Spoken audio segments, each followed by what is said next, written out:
Thanks for joining us this evening. My name is Jeff Cohen, and I am the current governor of the New York region of the Society of Motion Picture and Television Engineers, in case you're not sure where you are this evening. We appreciate everybody joining us. We have an interesting program, but first let me just make a few general remarks. SMPTE has been around since 1916, and the New York section was formed shortly thereafter. And we've been having a monthly free open meeting for the professional community in motion picture and television production since then. So we're glad to see you all here this evening, both on Zoom and in person here at the Borough of Manhattan Community College. And I welcome you to both attend our future meetings and to look at our past meetings on our YouTube channel and to become members and participate. SMPTE is first and foremost a standards body. We create the standards that allow the interoperability of equipment that is used to make motion pictures and television and today media more generally. The reason you can plug your camera files into your editor have a lot to do with SMPTE. That's what I mean by interoperability, but we were founded to standardize the position and size of sprocket holes on film. The manufacturers of the motion picture film and the manufacturers of the projectors had a problem. They weren't fitting one another. So they sat down in a room together and formed the first standard. And that was about 500 standards ago. Today, our standards are largely IP and computer media based, but tonight's topic, AI and ML content creation, gives you a pretty good idea of how up to date the subject remains despite our history. So that's who SMPTE is. People who are members of SMPTE learn about those standards, learn about emerging topics, and they form relationships with other professionals that last beyond the term of any job. You know your colleagues at a job for a couple of years, but you'll know your SMPTE brethren for 30, 40, and 50 years. And that has a very strong positive impact on your career. And we welcome young recent graduates and students. We have student chapters here in New York. We have 5 of them in New York. We really encourage young people to get into the industry and flourish through their relationships with SMPTE. And that's my general pitch about what SMPTE is. So tonight's presentation will be about generative AI tools that can be used to create on-screen content, an emerging topic, if ever there was one. And I will come back and introduce the speakers in a few moments. But first, I would like to thank the Borough of Manhattan Community College for hosting us here today. We really appreciate being in this wonderful facility. It solves a long-term problem we've had with hosting hybrid meetings with both Zoom and live interaction, and they're really pros at it, it turns out. So we're really happy to be here for many reasons, but that one especially. So I would like to first introduce as our host, Ms. Sharon Reed, who is the Director of Internships and Experiential Learning here at BMCC, and I'm going to toss to her for a moment.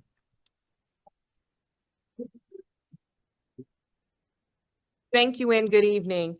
Welcome to our friends that are in the room with us, and thank you for being here. Welcome to our friends who are joining virtually. We thank you for tuning in. BMCC is very happy to be able to host this evening's event and have you all with us. I am Sharon Reed, Director of Internships and Experiential Learning. We have with us this evening in the back of the room our Media Arts and Technology Chairperson, Shari Mekanen. You can't see her, but she's waving. We work very closely together to ensure that students are able to get internships, identify internship opportunities, prepare for internship opportunities, and other experiential learning opportunities. So for those of you professionals in the room, should you want to have some support, should you want to serve as a mentor of sorts and work alongside a student to show them the ropes and to usher the next generation into the industry, please definitely connect with us because we have more than or almost about 1,000 students in the department who are definitely interested. And for students who may be watching, if you are a BMCC student, you know that you can connect with my department, internships and experiential learning, and we will help you to identify these opportunities for students who are not BMCC students who are joining. Please identify a similar office at your college, most likely a career center, or again, an internship and experiential learning department there. I've talked too much already. I want to now introduce our esteemed Acting Associate Provost, Dr. Liesl Jones, who will share some welcoming remarks.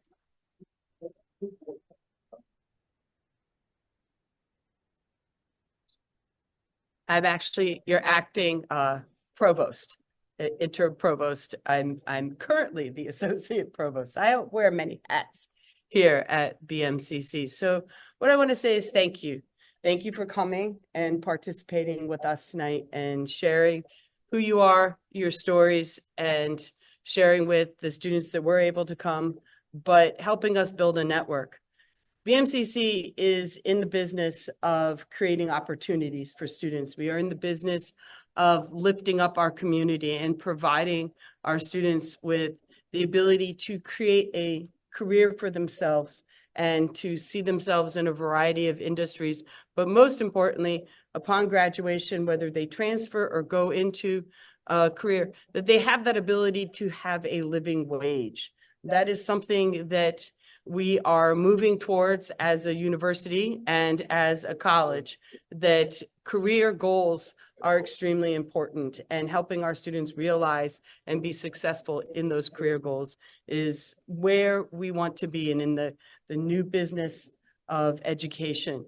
So we want to thank you for sharing yourselves today because this provides our students with those opportunities. Your organization has been around for such a long time, and you have told me that you're ready for the new generation to take over. And I think some of them are in the room, some of them may be online. And if you're online and you're not at BMCC, you should be at BMCC because we are the college to be at for anything that you want to do with animation, TV, radio. We are putting in a podcasting program. So we have lots of opportunities for you to interact with each other and with our students and help them get to where they want to be. So I'm not going to go any further so that you can get to the heart of your meeting tonight about AI. And thank you again for joining us.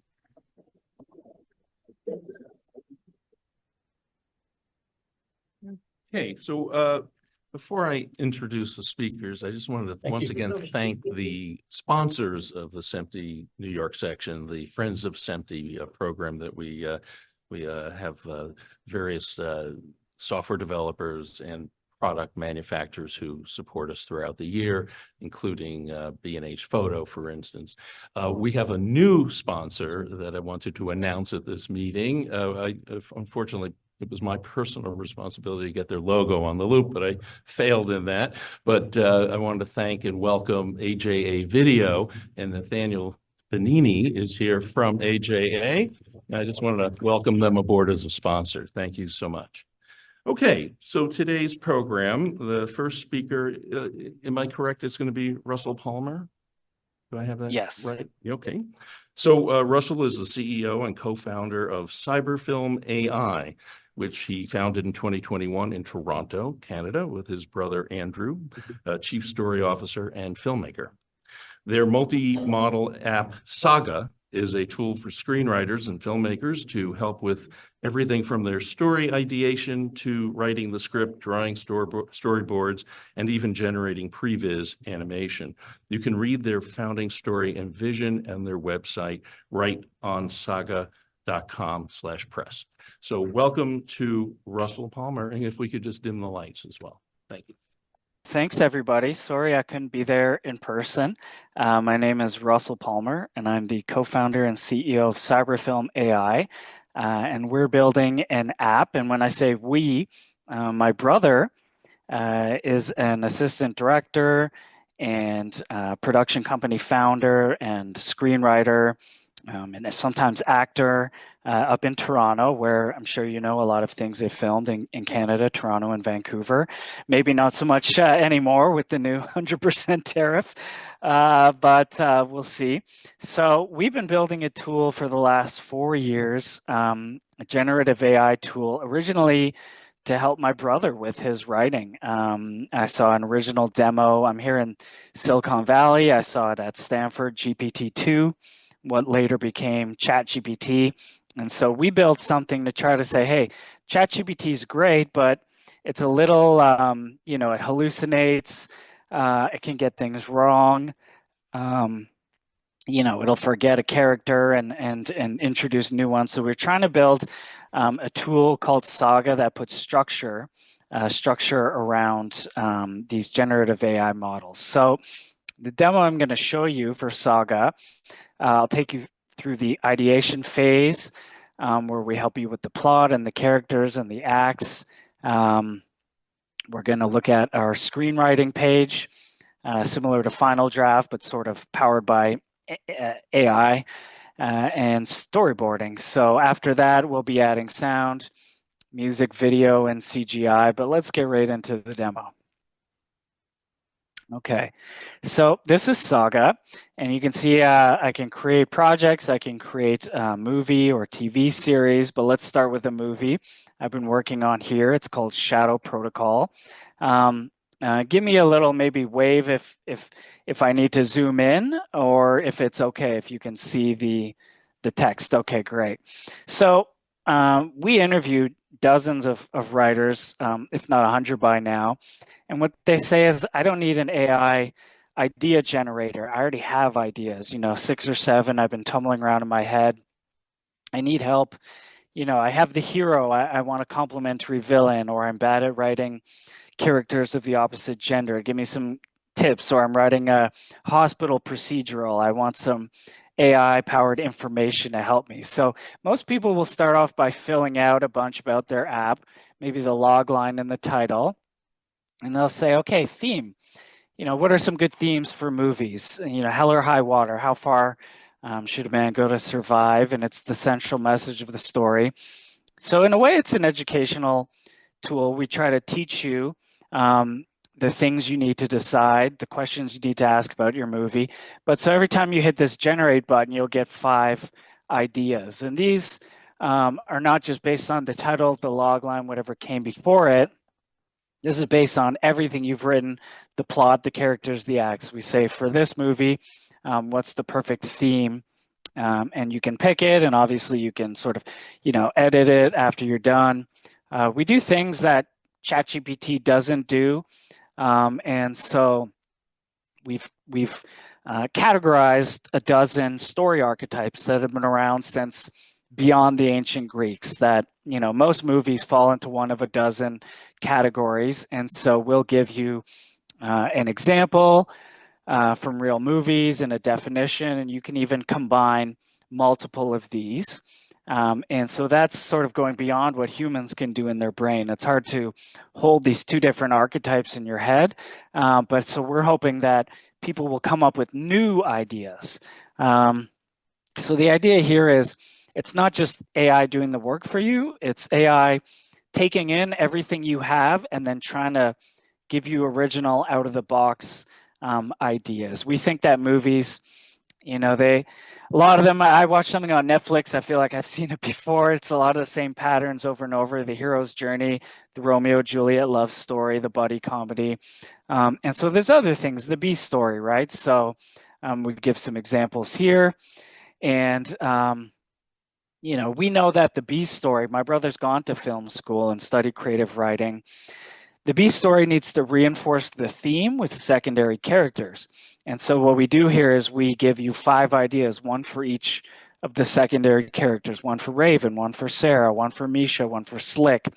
And then you can choose one of these. And if I go next to the characters, you'll see, you know, Slick, his role is the mentor. Raven is the love interest, John is the protagonist.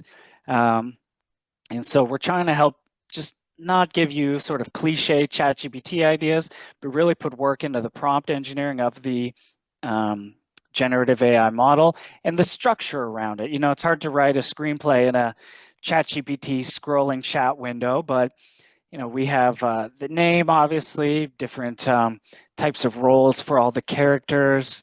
We try to, again, teach you about every character should have a character arc. Now, a lot of new writers we talk to, they'll have an arc for the protagonist, maybe the antagonist. But what about the secondary characters? And so you'll see there's a disillusion arc, there's a corruption arc, you know, Darth Vader, Michael Corleone. And so we help you pick those, again, archetypes. We don't just have sort of hero and villain. We have a dozen different types of villains here, or evil characters, that we try to define, but then let you pick, and sometimes even sort of mix and match them up. Now, again, we have not just what is the backstory, but we've studied K.M. Wayland and creating character arcs, and we know characters have a ghost, something from their past that haunts them, and it makes them believe a lie, and this is why they're stumbling in Act 1.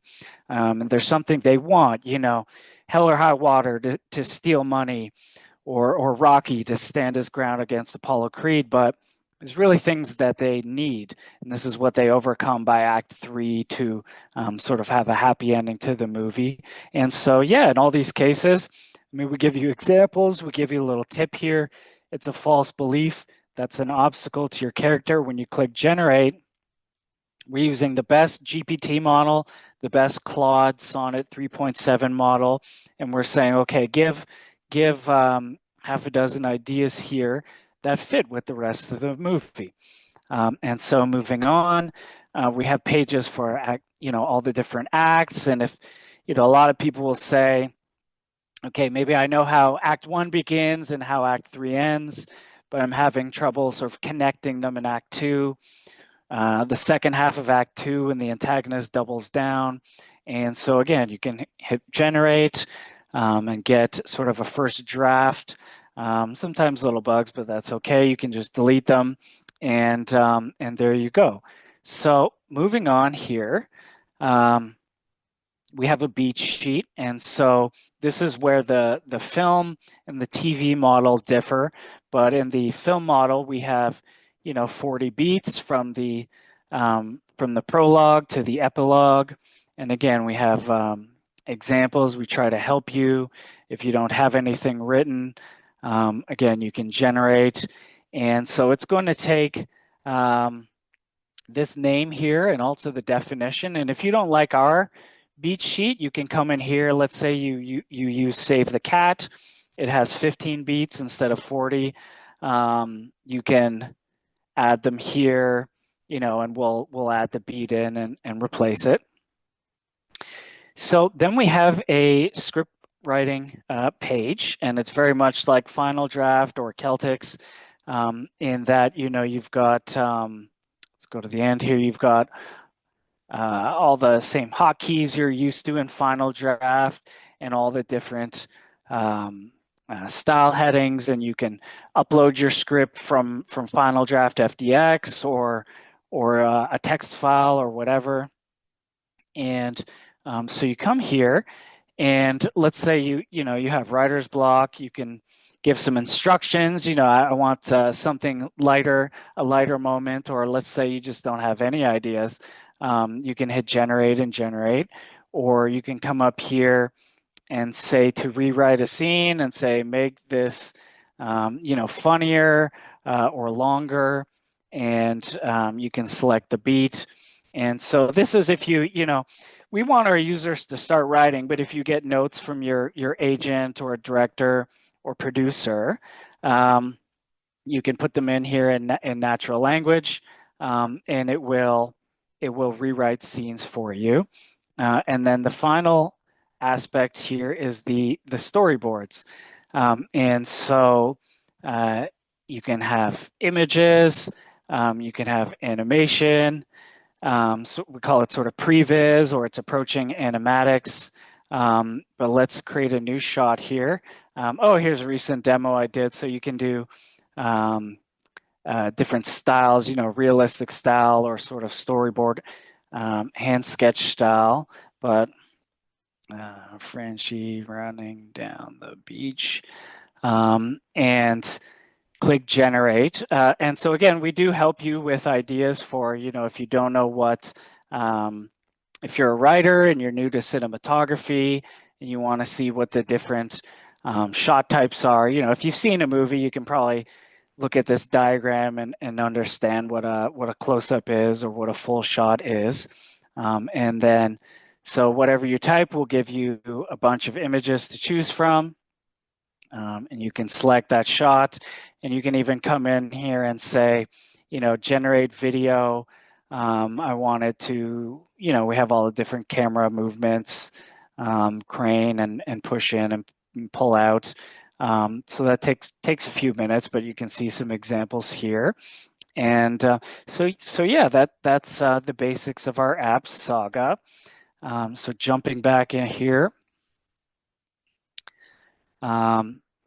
So this is the Society of Motion Picture and TV Engineers. There's many use cases from pre-production to post-production. So what I showed you is sort of the development stage, but it does bleed into pre-production where you can have storyboards. Generative AI can help with concept art. It can help you select and casting.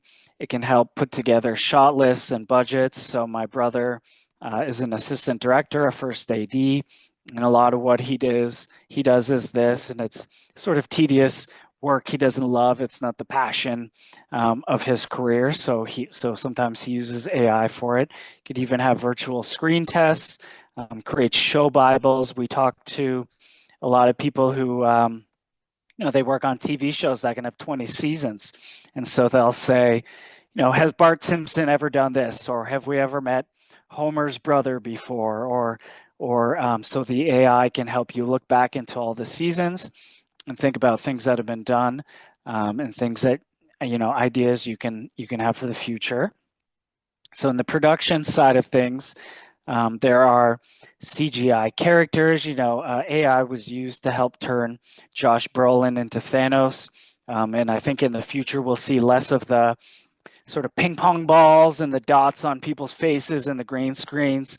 You can really just, almost anyone can film anything on an iPhone and say, turn me into Gollum or Thanos, or, obviously original characters is much better than copying what's been done before, but just some examples. In the post-production stage, AI is actually really good at helping with editing. So if you have a whole sort of catalog of footage you've shot, it can go through and pick the best scenes of different lengths and the best takes. With 11 labs, we've seen AI voices. So there's text to voice, but also voice to voice. So in some films I've made with my brother, we're the only two people acting and filming each other, but then we can change our voices into whatever we want. So that helps us. Music scores, if you've seen apps like Suno and Udio, you can basically create original songs. And so we're thinking in our app, we have the beats, we have the script, we have the storyboards. If we could come up with an original score that sort of follows the action across the movie, that'll be great. And we're big budget Hollywood producers can afford the best orchestras, but if you were just trying to break into the industry and create an indie movie, as we did, you'll pay $20,000, $30,000, $40,000 for an original score for your movie, and that's a big part of your budget. And then finally, we have distribution phase. So, aside from YouTube and TikTok, which are where most people are spending their time now, we're hoping people will be able to make movies with AI, put them on there, and sort of get discovered, almost like Mr. Beast. But people say, AI, is it just going to take jobs away? How's it going to grow the market? Well, this is one example where, if I'm an indie filmmaker in Toronto, I make a movie, I can have perfect translation into any language in the world and have lip sync. So the character's face will actually speak in their own voice. Let's say if Brad Pitt could speak Mandarin Chinese, sort of It would sound like it, it would look like it, and now I can sell my movie all around the world without dubbing and subtitles. So we think it's, that'll increase sales, increase people who can work in the industry, but also give us more movies to enjoy and natively in our own language. So we started a bit late. I think I've tried to catch up here, but if you do want to try it, we have a 3-day free trial for everyone at writeonsaga.com. But if you enter this code, SMPTE free month, we'll give you a free month to use the app. I did this so I could meet people. So definitely please, after this, Russell, S.A. Palmer, add me on LinkedIn. I'd love to chat with you. And then Write On Saga is basically our handle across all the major social media. And we also have a Discord. So I'm not sure if I can pass or hand out the slides after. Otherwise, just look me up, Russell Palmer on LinkedIn, and I'll get you the Discord invite. And yeah, that's what I had to show you today. Thank you so much. Second presenter this evening is David Ledo of Autodesk. Autodesk, a well-known developer of software in this industry for several decades now. Dominant player in this industry. David is a Venezuelan Canadian. He's currently serving as senior research scientist within the Autodesk research organization. David is part of the Human Computer Interaction and Visualization Research Group there. David is an award-winning scientist recognized by scholarships and fellowships such as the SMPTE-NY and the Adobe Research Fellowship. Additionally, Alberta Innovates, excuse me. So David received his PhD at the University of Calgary in 2020, and we're very pleased to have him here this evening. Take it away, David. Thanks. Great. So yes, my name is David Ledo, and I'm super delighted to talk to you about Project Reframe. And then if we have some time left, I'll talk about some more stuff. Just to start, I will talk a little bit about Autodesk as a company, and then we can move from there to talk more about the project specifically. So Autodesk is a software company for design and make, and they look to help innovators design, build, and manufacture like never before. So they look at areas such as architecture, engineering, construction, design and manufacturing, and lastly, and relevant to this talk, media entertainment. And so you might know some of Autodesk software. For example, there's like Autodesk AutoCAD, Autodesk Maya, and Fusion 360. So with all these softwares, there's a large focus on 3D and being able to essentially empower people to create new things. And so in particular with Autodesk Research, we try to look at different stages of short-term and long-term to help people design and make the new possible and explore what might be possible in the future. And given the different areas that of industries that we serve, we have 8 different research areas, but in particular, the one that is the most relevant for us and the one that I'm part of is called From Intent to Experience. So it's the idea of looking at media entertainment and looking at how we can get people to express their intent to create new things. In particularly, I'm part of the HCI and Visualization Group, and that is led by George Fitzmaurice.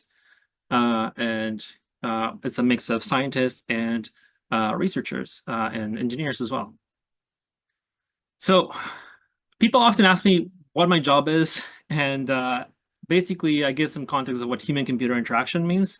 Essentially, it's a fancy term to say we make things for people, but really it's about the design, evaluation, and implementation of interactive computer systems for human use. And it draws from many disciplines, including design, computer science, social sciences, art, engineering, etc. And so we look to create novel prototypes and also understand people to inform future design. So we're trying to kind of envision the future today. And a lot of it involves like prototyping, drawing, studying people either to know how they operate or also to like evaluate our systems that we build. And also, there's a lot of academic writing that we do to get things into peer-reviewed conferences that give us also a sense of how we can better move towards, good research contributions. And so we explore user interface research topics towards immediate product impact and integration, as well as research topics that push the boundaries of what is possible to influence the future directions of both the company and the technology sector at large. So you might know some of these projects. So there's the ones that are near term that look for this immediate product impact. For example, the ViewCube or Sketchbook Motion. And then more long-term research that looks for thought leadership and de-risking. So things like wearables and 3D printing and smart objects and that sort of stuff. And of course, all of our work is published, or most of our work gets published into different academic venues. So you can actually look up our names and even go to our website and find the different papers that we published in the past. And you can see basically everything from how things are designed to how we tested them, and so on. So now that I've given you a bit of a background on that, let's talk about Project Reframe. So with Autodesk software, we have very powerful workflows that enable creating blockbuster films and AAA video games. And with data capture and new interaction methods and sharing platforms, we can have really high quality content. And essentially, content creation has really been democratized. I was just in Mexico last week, and it was really funny because I was at a bar, and people were talking about ballerina cappuccina and tralala tralala. And then I went to visit a school, and the little kids were talking about the same stuff. They were like, "Oh, ballerina cappuccina," all excited. So it was very interesting. And these are things that people are making on AI tools and just putting on TikTok, and suddenly like millions and millions of people are watching these. And so we believe that games and immersive and mixed reality environments are going to be part of the next wave of creating and experiencing content. And essentially, when we look at things like animation, it can be very difficult to create animation, in particular with 3D. And we believe that focusing on creators enables creating more accessible tools. Now, I'm going to make sure that I'm sharing audio. Let me briefly check that. How do I?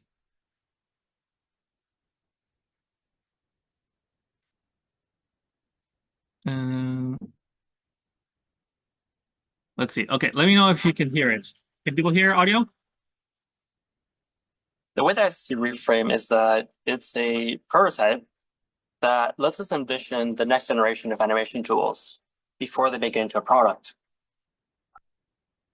This allows you to interact with the content in an entirely new way. It's a tool to help anybody capture, edit, and publish content in the virtual space. With a single VR headset, we can capture your movement and bring that into a space that you can manipulate. We're driving a new tool that makes it really easy for an entirely non-technical audience to create really robust animation. There's nothing more intuitive than me taking something and moving it and seeing a character's performance change right in front of me. People have more to say, and them having tools available to actually say those things and create those stories, that's what's happening now. Today is that starting line. So here we go.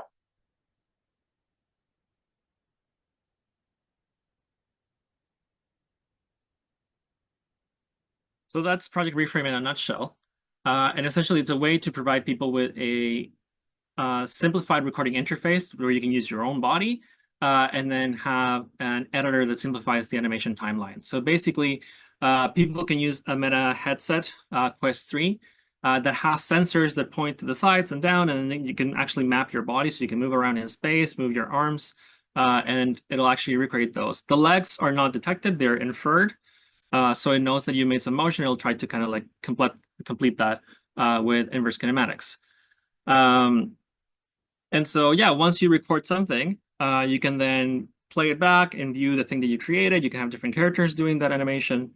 And then you can go into the editing interface and start to make all the different changes to it. So you can see now it looks kind of like a little desk, and you can have people go through the different frames and make the changes that they want to do.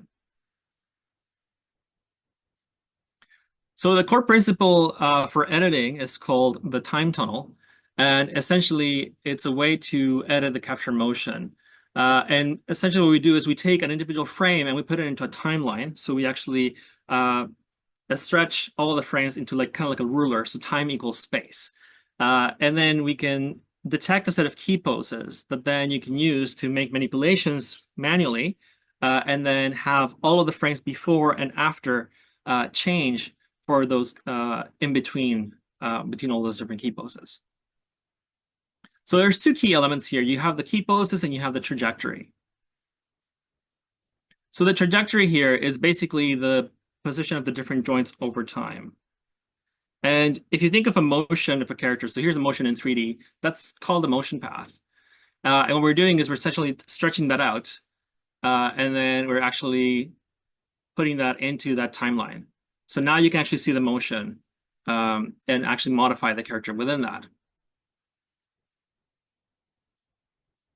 And so now we have that curve that lets you see where the joints are at in different points in time. And now you can actually modify the different joints. And there's this little joint map here on the bottom right that lets you select which joint you want to work with.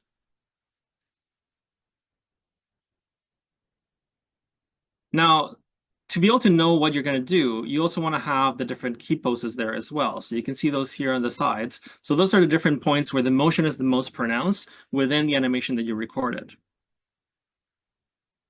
And so that makes it so it's more intuitive to actually work with the different animations so that you can actually modify the different key poses and then see that motion propagate to all the in-between frames. And so you can see these are numbers here at the bottom represent the frame number for that particular animation. And essentially what's happening is we're taking these idea of motion curves and actually mapping those different poses to the different frames in there. So this is what it looks like in a graph editor in a traditional software. And so you can see that these are all different extreme points in the different movements. So for example, you can see like here, the legs is the most pronounced in this frame here, whereas in this one, maybe like, I don't know, like the head is moving more and so on. And that's how we determine these different key poses through an algorithm.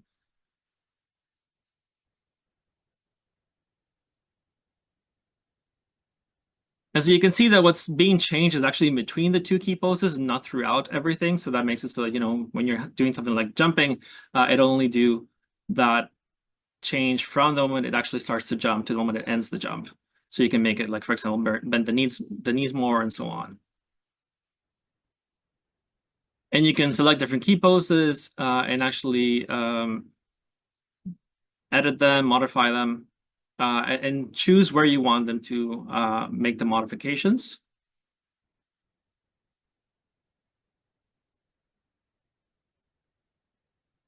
And you can also like essentially stretch the time so you can make it so it goes faster or slower. And so you can see how that way you can do things like easing and so on.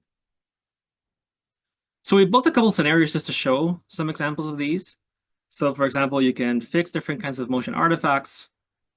So here you can see like the character was actually penetrating itself. So the arm was going through their own body, and now we can actually move it around. And you can see as you go through the different frames, those will actually get fixed as well. And so you can now see that animation as a whole and actually work with that. It's a lot easier than doing that in 3D, just seeing the individual frame. Or maybe you want to do something like make contact with the ball. So now you can actually like go in there and fix it so that it actually matches, and maybe you make the character also look at the ball, and you can, you know, make the changes to the different key poses. And again, the whole time you're using just your fingers in virtual reality. And then, as I mentioned earlier, when you can change the speed between the different key poses, that means that you can make it so that there's easing functions that are applied. So maybe you want to slow down or speed up. Here, we're making it so that the jump looks more pronounced, so the character is crouching. So that's the idea of anticipation in animation. And now we can actually make it so that it goes a bit faster. So it goes from slow to fast and then back down.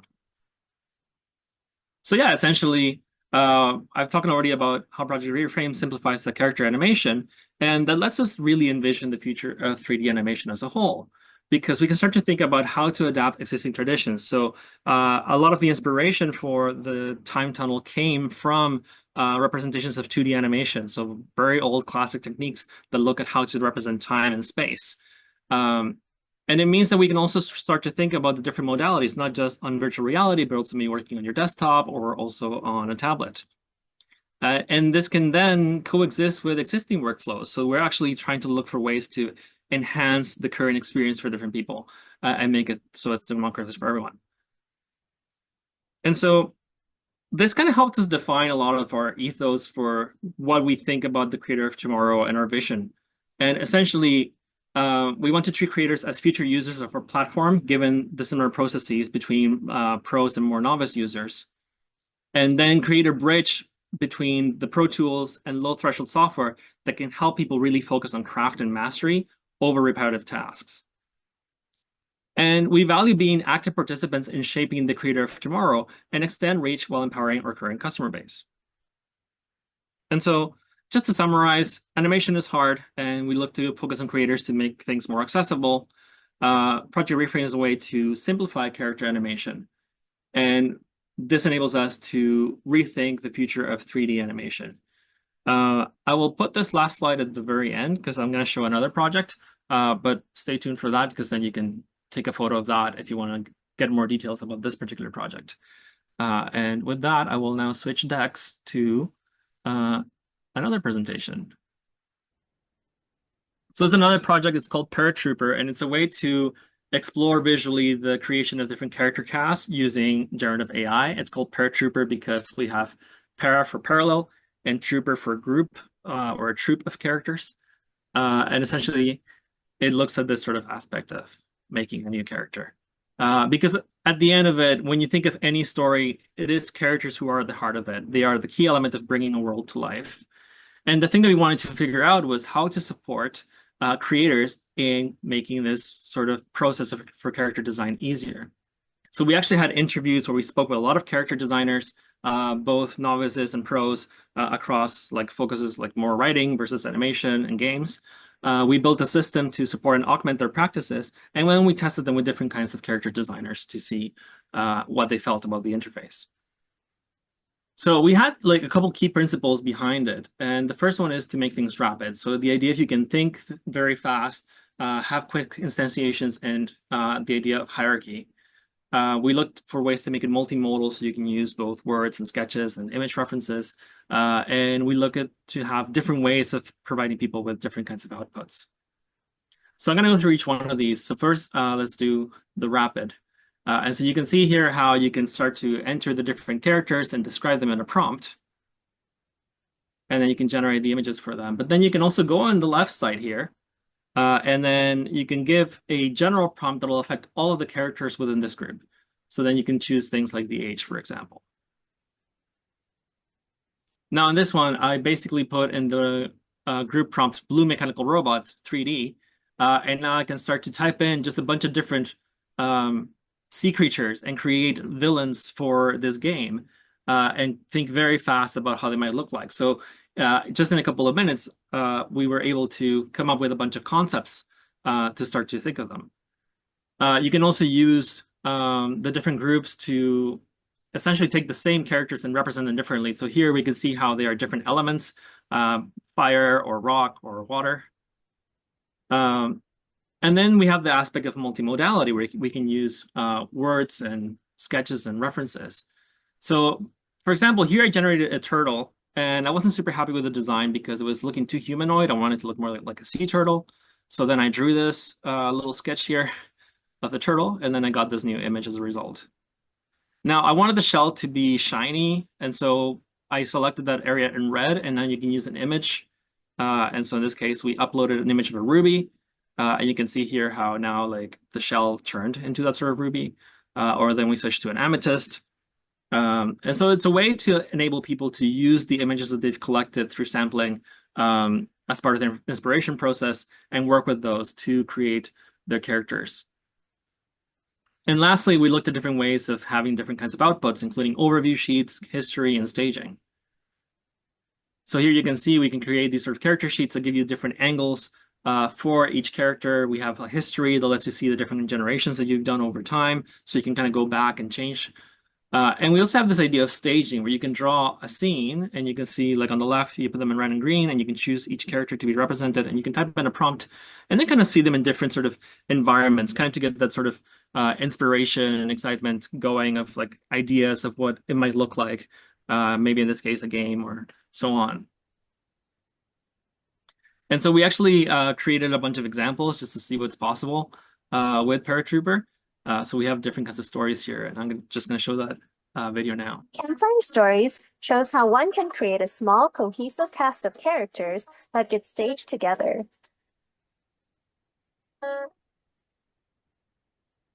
Elemental Cards demonstrates how one can have the same visual structure, but vary the species depending on the elements as sorted in groups. Special characters, such as the King and Queen, show how different shape language can be achieved. President Choice shows a concept for a fighting game featuring different world leaders. The referencing allows for more precise faces and outfits. The concepts can then be used to envision different kinds of pixel art. Renaissance is a realistic-looking example which was taken further with other AI video tools to envision how a creator might create a pitch for a TV series. High School is inspired by retro 90s television and shows a diverse group of kids and their cultural exchanges. Overdroid is a game concept featuring a female lead that can absorb different robot parts. It highlights how Paratrooper enables the rapid creation of characters and is used as our main example scenario.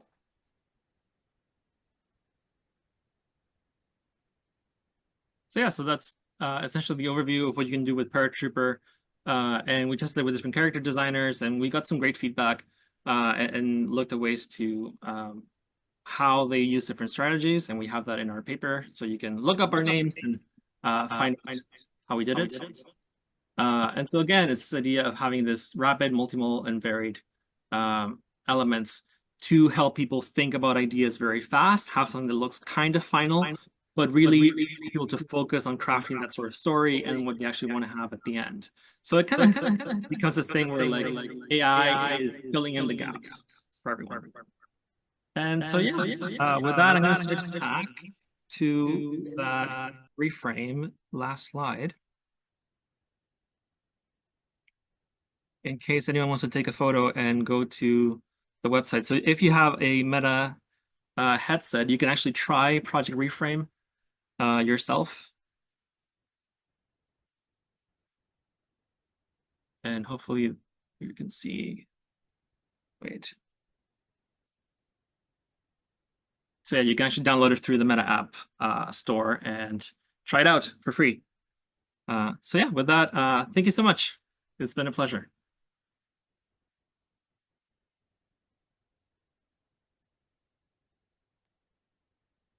David, thank you very much. It's wonderful to see what innovations are coming from Autodesk. It's very exciting. For a certain generation of us, we remember Flame and Smoke and all of those early nonlinear editing creation tools, and it's wonderful to see the innovation continues. So we're going to have a little switch up in the order because one of our speakers is still making their way through the city to get here. But our next speaker is going to be Robin Shahid. Again, he is my co-producer of this meeting, and I want to thank him for his assistance. I think he's brought a wonderful group of people together, and he's one of them. Robin is a seasoned professional in the broadcasting media technology industry with a wealth of experience. He currently creates AI content and is actively involved with the current AI hackathons at MIT and Harvard, as he is, as you know, a Bostonian. His career includes pivotal roles such as senior engineering manager at New England Sports Network, chief engineer at WLNE TV, senior sales engineer and project director at Panasonic USA, and regional sales director at ORAD, High Tech Systems, now part of Avid. So without further, here is Robin.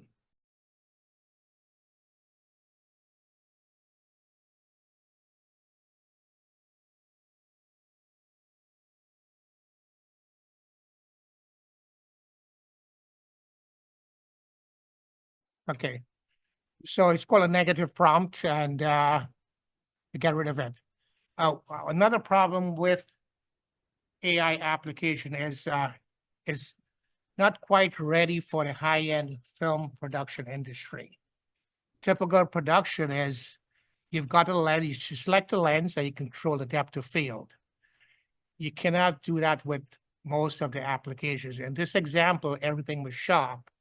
So what I had to do was go frame by frame, make a mask of what I wanted sharp, and then do an invert and make the other frames unsharp.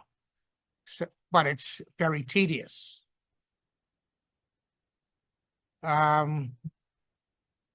Also, there are problems with motion distortion, typically.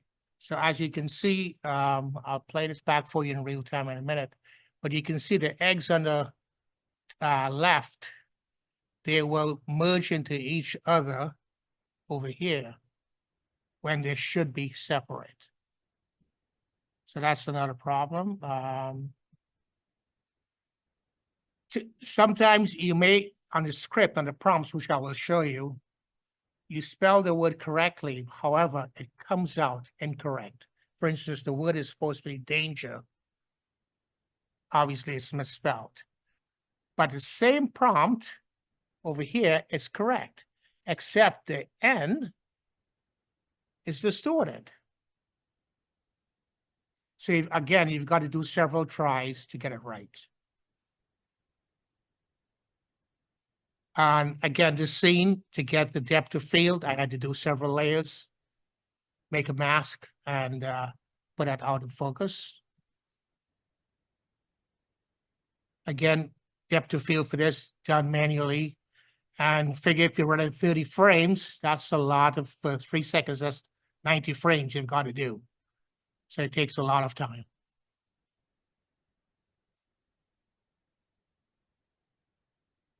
So I'll play this back for you in real time so you can see what it looks like.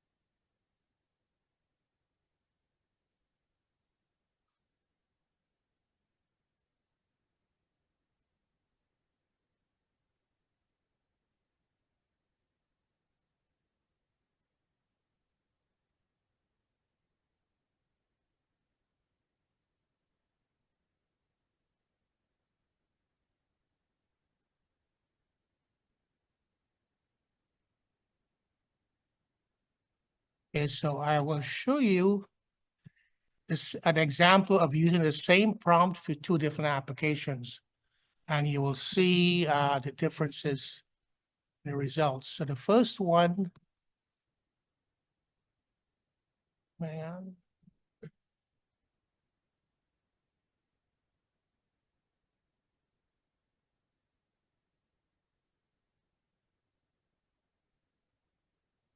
Oh, what is it?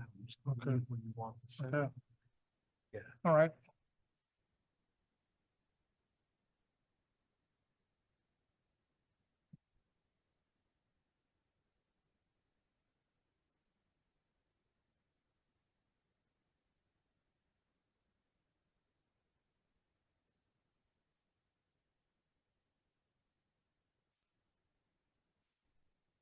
Chasing the truth I can't recognize. What if the night before I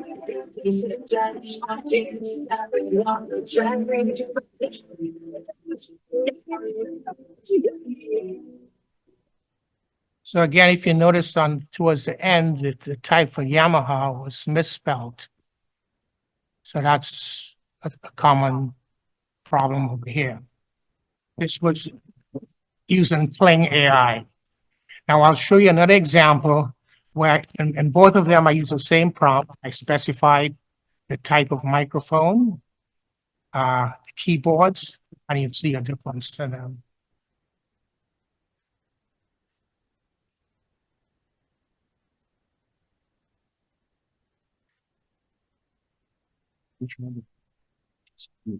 Okay, need it here. Well, yeah, I know what you want. Need it here or here? No, don't worry about that. Just, Just need it here. Okay, yeah. Look at that. And now you want me when you want to play the video. so I want to play this one. Yeah. Okay.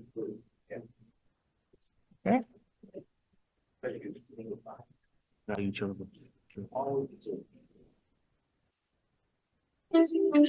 Running chaos, running blind.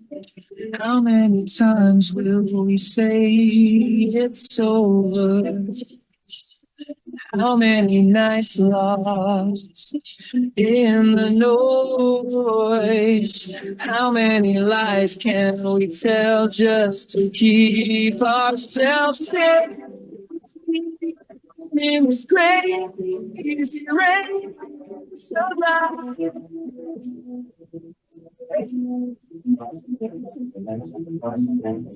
Looking for answers in shattered reflections, chasing the truth I can't recognize. What if the people around me judge my tears that we on the train?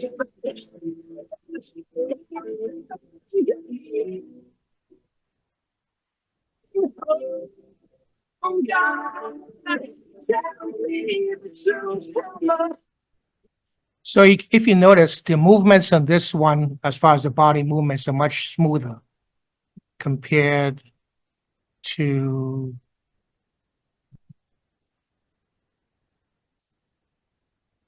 the previous program. And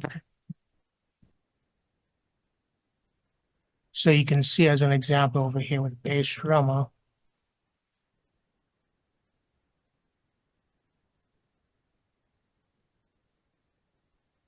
Even in the keyboard here, you see how the person's moving is more human-like, not like a typical animation, which is good.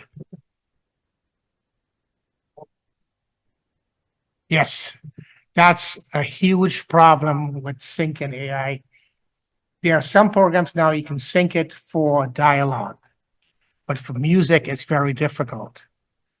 And I'm going to be trying an experiment next week to get that to sync. I just didn't have enough time. Yes, it is. See, I've got to do several trials to get it right.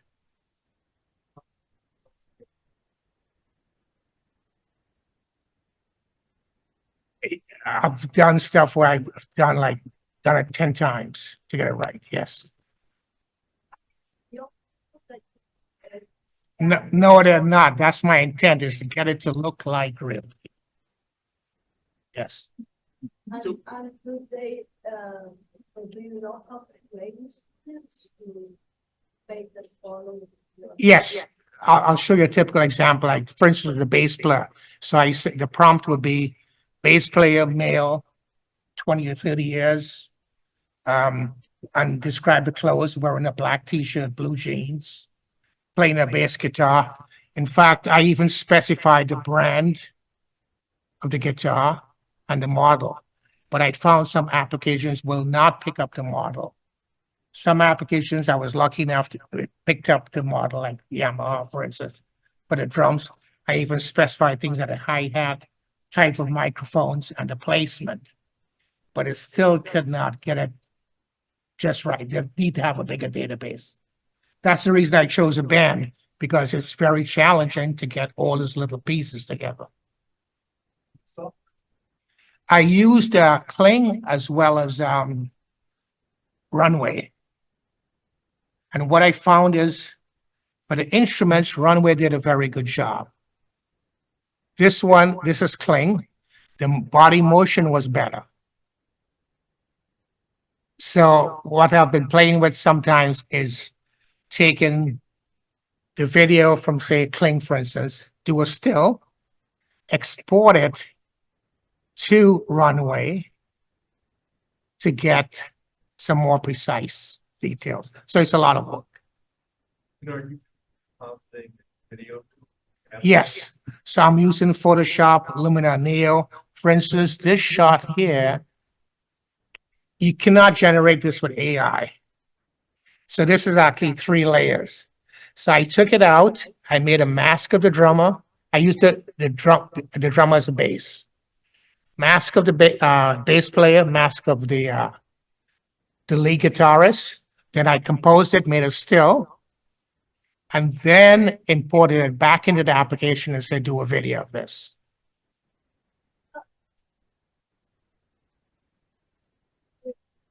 The database, the prompts were the same for both. Yes.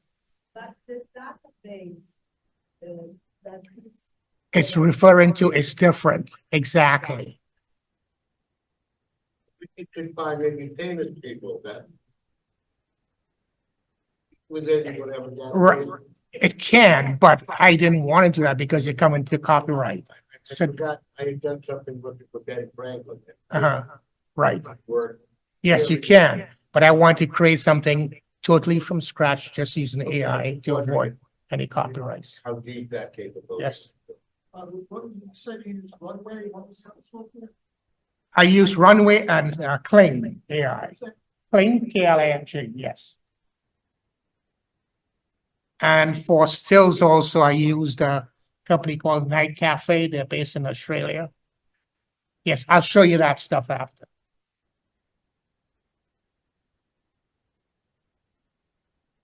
You have any samples of your prompts? Yes, I do. Good question. So,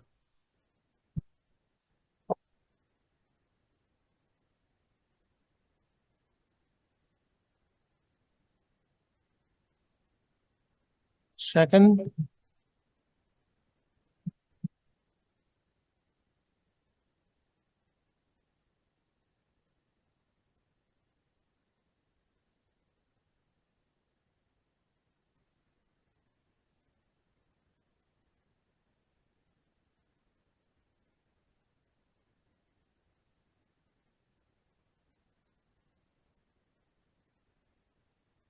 So these are the prompts, some of the prompts I used, and they were identical for each application, showing different results. For instance, I said, male lead guitarist, wearing black leather jacket, blue jeans clothes, in rock band, playing with the Gibson, the EDS 1275, which is a double neck guitar, but as you notice, it was not a double neck guitar. None of them could pick up a double neck guitar. So that's the point I wanted to prove, to show the limitations of it. Exactly. So what I can do, when I'll do this on an update, is actually get a photo of a double neck guitar, Photoshop it, do a mask, put it with the guitarist, which is a lot of work, then make that as my base template, and then create the animation. Oh. So Robin, did it think that the second neck was a hallucination and get rid of it? I have no idea. I have to write to the company to find out. I'm going to give them this example and get some feedback. But I was impressed when I said Yamaha drums and keyboards, it came up with it. But I mentioned, like, for instance, Sennheiser mics, which I like over the hi-hats. Yeah. It could not get that. Or a common mic, the SM58 for the vocals. It gives something similar, but not exact. Robin, if I could ask, Sure. so one criticism of the whole AI environment is that it's a black box and you don't really know sometimes what the sources are or how things are being manipulated. Does it reveal sources to you or? No, it does not. But the key is to be as specific as possible. This problem is really too far forward and ours were like in French, so that Repeat the question. Can you change your perspective? Because the proportions of the drummer in relation to the guitarist, you've got to do that manually. I was doing this like 3 in the morning. I was just doing a quick thing just to get it for the presentation to show some of the weaknesses. So yes, I could play with it some more. I did notice that, but I want to show you some of the drawbacks. Yes, exactly.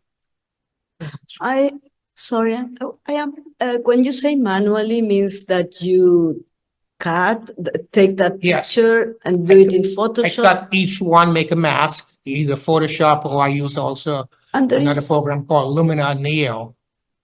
uh, I do a quick mask on it and then take out the background, get that person, shrink the size accordingly so it matches the other person in the shot. there is no way that you can feed the database with your new image or your new, Not yet. not yet. Yeah, unfortunately. Okay. Anyone else want to ask a question?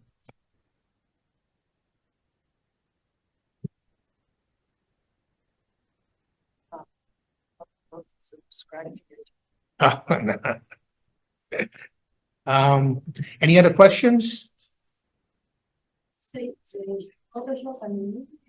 Lumina Neo.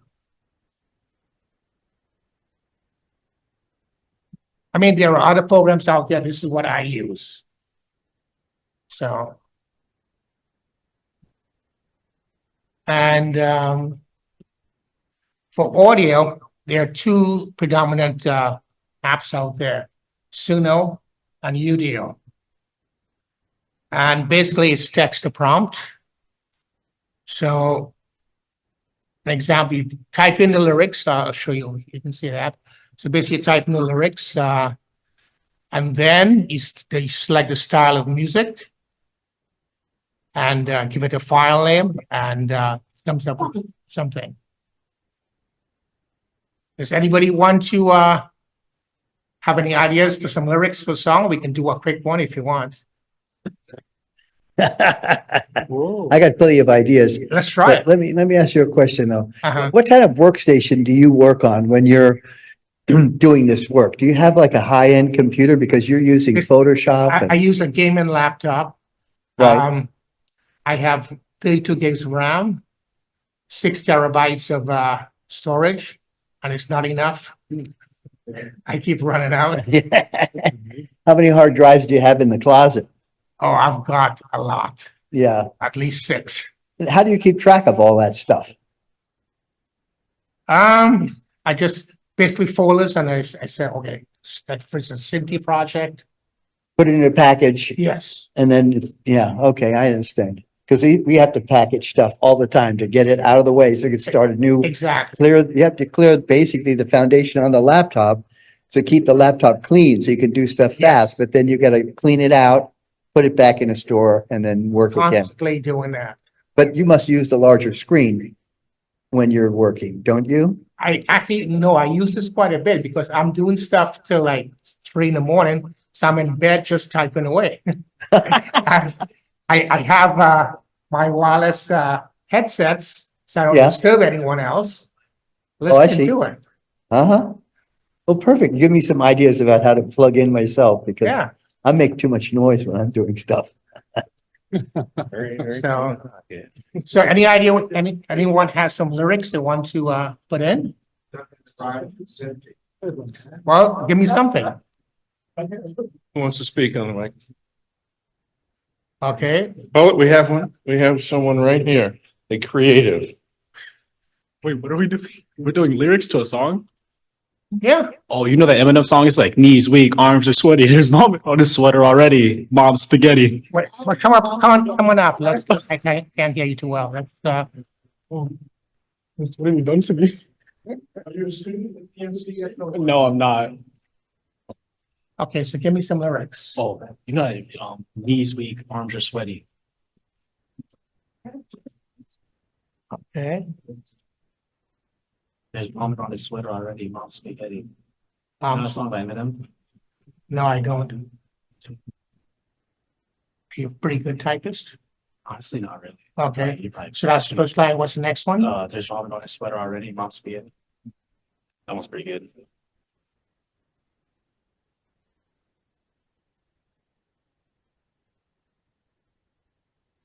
SWE.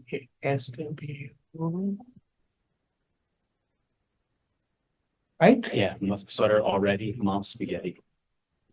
And that's all I know.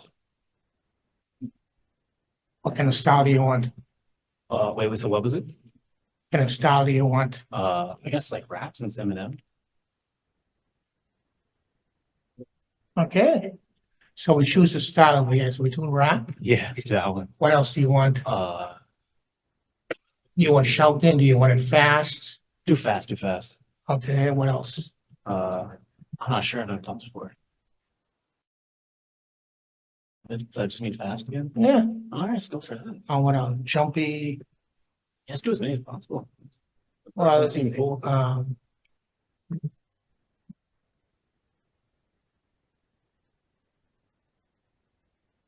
It's just gonna be audio, right? There's no video. Correct. All right, let's do it. Okay. So then we name it. Look at name it Eminem. All right.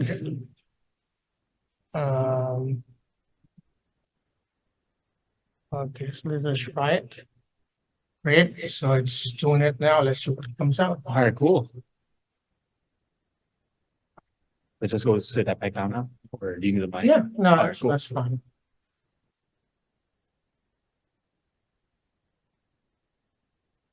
So it's gonna take a few seconds.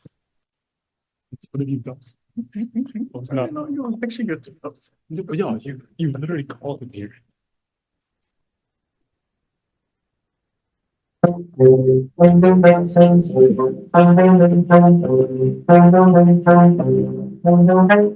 Knees weak, arms are sweaty, there is woman gonna stop whole armor. Buddy, there is woman gonna stop whole armor. Buddy, there is woman gonna stop whole armor. Buddy, there is woman gonna stop all this woman gonna stop all this woman gonna stop whole armor. Buddy, there is woman gonna stop whole armor. Buddy, there is woman gonna stop whole armor. Buddy, there is woman gonna stop all this woman gonna stop.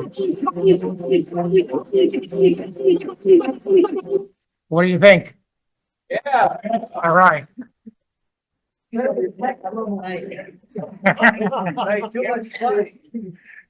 Okay, so let's pretty much the same thing goes with the video side of it. You put in a prompt, it comes out with something. And again, If you take stuff back here, and I couldn't see it close enough, but can you change the prompt to say make it a blues tune or make it a pop rock song? of course you can. Better. Yeah. Yeah, I'm done. Yeah. Think so.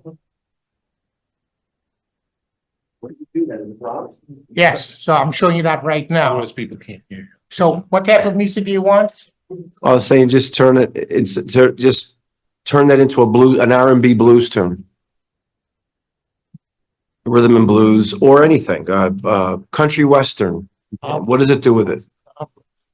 An opera, there you go. Well, which one do you want? It's Opera, I want to hear what it does with opera.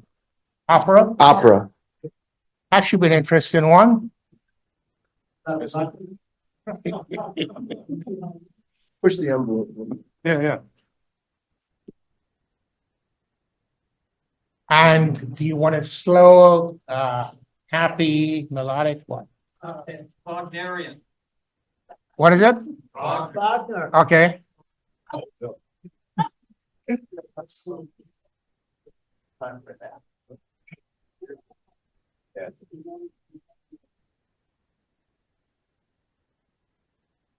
it's going to be a few seconds, depends on the connection speed. It's typically, I found it takes about 3 minutes. Well, a very long one, sometimes a minute. This is called Suno, but there's also Udio as well. They're both comparable. I found with Udio, when doing EDM music, they've got a better database, at least for me. And my buddy there, Willonius in the back, come on up. He uses Udio quite a bit. So let's talk about it.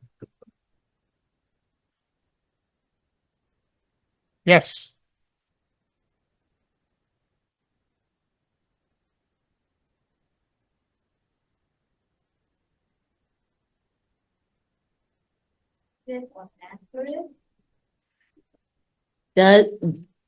That's a loaded question. You can it can output a MP4 file, or MP3, or WAV file. I have found with both of them, sometimes you get some audio distortion, like it clips on the high end. And I used another program called Isotope to clean it up. It depends on how good you want to have it sound. Exactly. So I've complained sometimes about some of the things you get hallucinations again with the audio. You get like a word or some different instrument you didn't mention, just comes in there at random. So you've got to clean that up. Stereo? Yes, it does stereo. But I found I like to do, to me, if I'm going to create music for distribution, it should be 24-bit, 96 or 128K. They can't do that. They could just do 48K at 16 bits. They can do 24 bits now. So I resample it. Again, I use Isotope for that. We're gonna hear the Wagner? Yeah, let's see. No, wrong one. At Wagner? No. Right. That's right.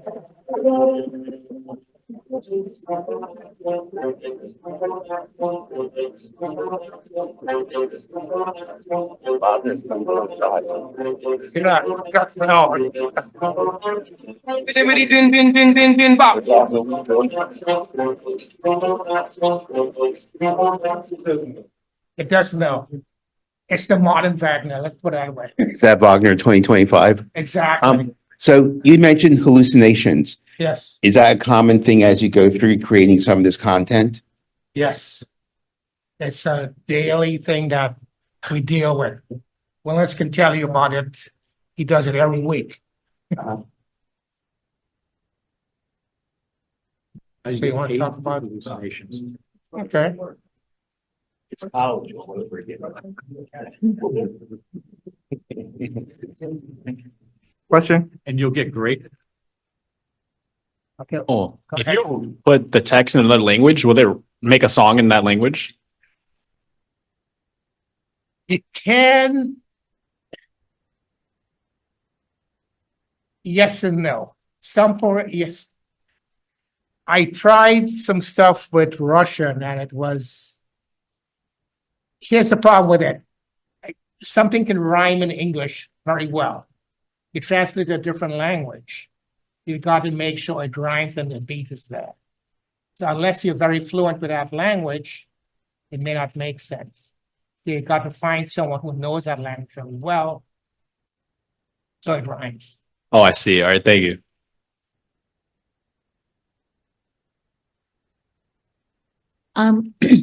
How long do you think it's going to take for these AI apps to be able to do these things without, maybe 1% hallucinations or things like that?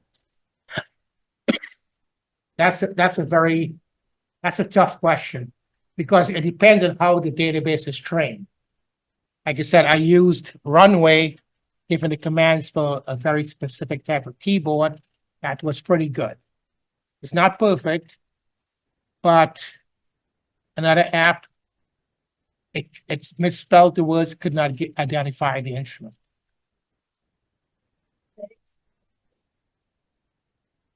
1 minute of video, how long,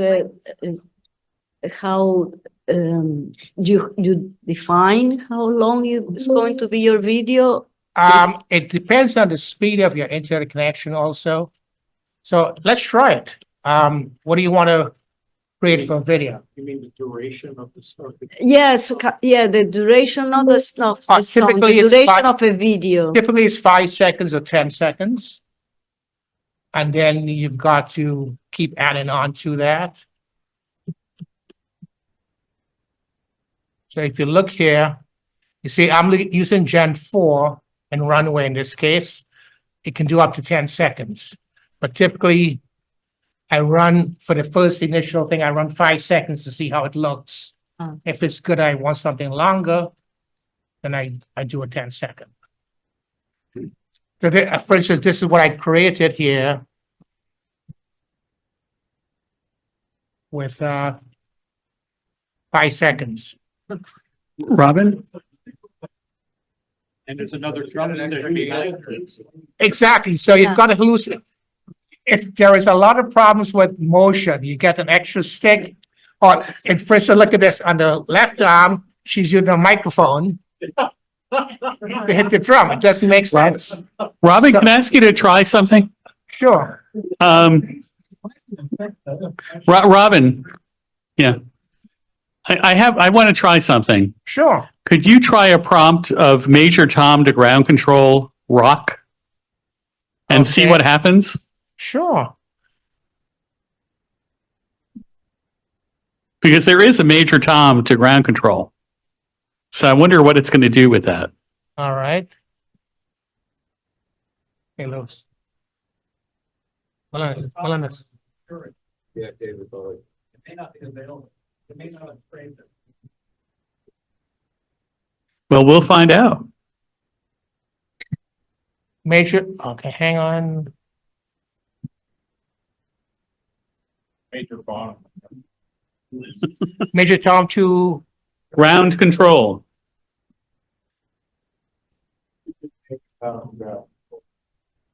Okay. So what I'm going to do first, generate a still image.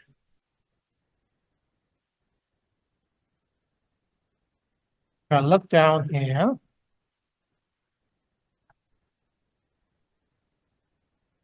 That could be interesting. Yeah.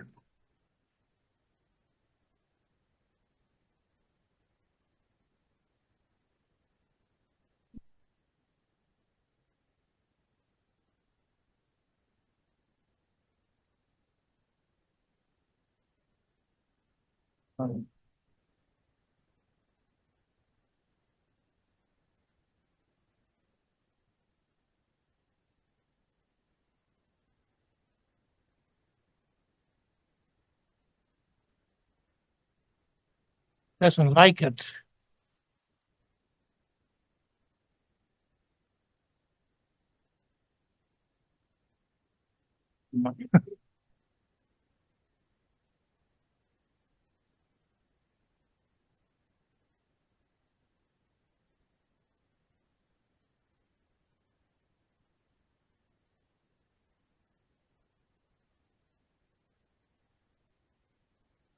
This is the image it came up with.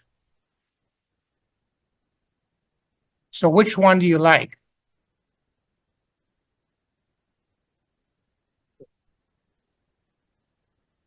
Okay, this one.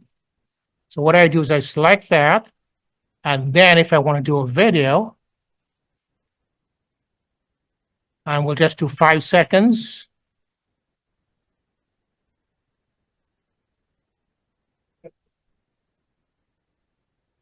Yes. Now, Gen 4 of this app is pretty good.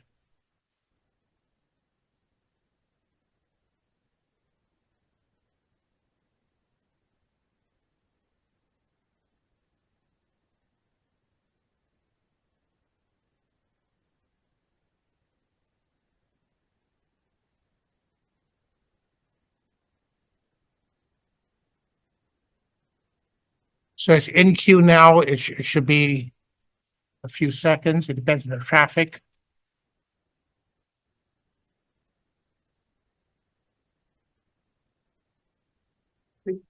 How much this stuff costs?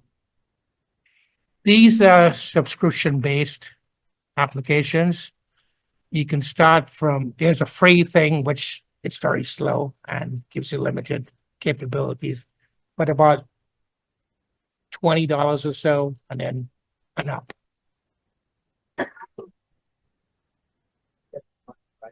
Yes. How far is that?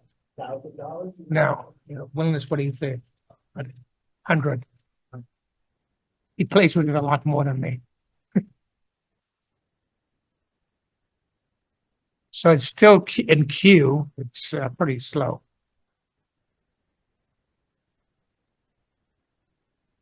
Tell you it can't do something. Yes. But sometimes certain prompts it doesn't like, and it said it's illegal for whatever reason. Like, for instance, I was trying to create a virtual AI girlfriend. And my prompt was young girl wearing a white dress.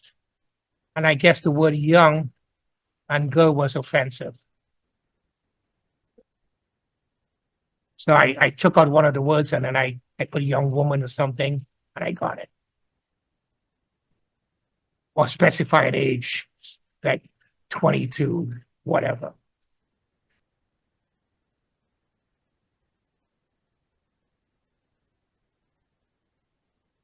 It's taken a long time. It's still in queue. I guess you could answer this. Though. Yes, definitely. So, Willis, you want to join me? So, you talk about yourself a little bit. Oh, yeah. Yeah. Want to introduce? Yeah. You want me to? Yeah, sure.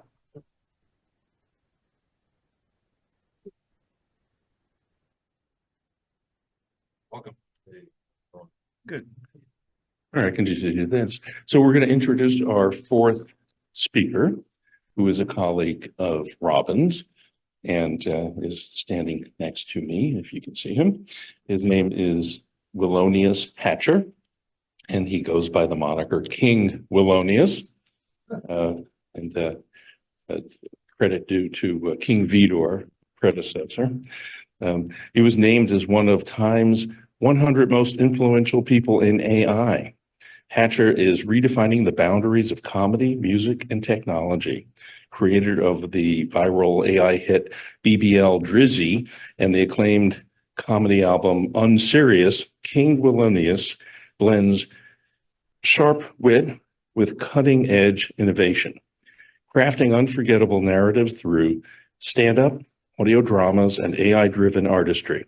Hatcher's work isn't just about making people laugh, it's about pushing boundaries, breaking barriers, and shaping the future of cultural innovation. I give you King Willonius. Thank you. Use my computer. Yeah. Okay. Yeah, so feel free that is. Right. Okay. Let's go back to right here. For everything. Okay. Yeah. You have an editor open? Which one? Like Premiere or something? I use Resolve. Okay, that's all. Want me open that up? Yeah. What's up, y'all? It's a pleasure to be here. I apologize. My luggage got I just came back from LA. I took the red eye and Delta's holding my luggage, so I don't have my laptop at the moment. So Robin's gonna allow me to use this laptop. But I think I feel like you guys went over a lot today. Yeah. So maybe we can do some maybe some Q&A, or we can figure out because my I guess skill set in AI. I do AI music. I do AI films. I'm pretty good with different large language models. So it might be beneficial for this crowd. Maybe you guys I can take some questions from you and I can show you how I work or whatever, however you guys want to do this. But if not, I can, because I feel like Robin just showed you a lot of how to use Runway and how to make AI films. I can show you my workflow on how I do that. I also make AI music, so I use Udio. That's a program I use to make BBL Drizzy. So if you guys want to see some of that, so you guys let me know maybe how you guys, maybe you can ask some questions. Yeah, so here's what I think we should do, because I'm afraid some of the questions that were asked earlier may not have been audible to the people who are on Zoom. So I think it's important that the questions be asked into the microphone. So I'm going to put this microphone in the mic stand right here in the front, and people can come up and ask their question, and that way everything will be audible for the at-home audience, so to speak. I think that'll be fair to them. So feel free to come up here and ask King about how he does his creative work. Who's first? And also, again, if we want to go through some of these workflows, we can pull up a couple of these programs. For the different, Robin showed you guys Runway.